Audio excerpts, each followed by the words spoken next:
Okay, I just want to show you an example of a function here. And this is actually in Excel, which is readily accessible on a lot of computers. We can also use this right on Google Docs as well. Um, and so I just wanted to give you an example. So here's where we're going to input numbers. So these are going to be the two inputs.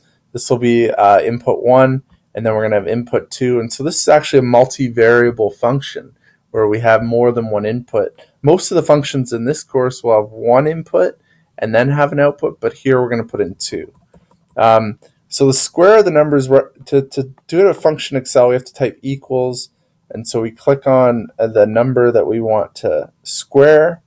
We press the hat above the 6 and press 2, and then plus, click on the second number we want to square and do the same thing, and hit enter. So the output's 0. And so if we put an input 2 and an input 7, we get an output of 53. And so this is actually where we've seen an example of plugging in two different inputs and then doing something with both of those inputs and getting an output. And so that's what functions are.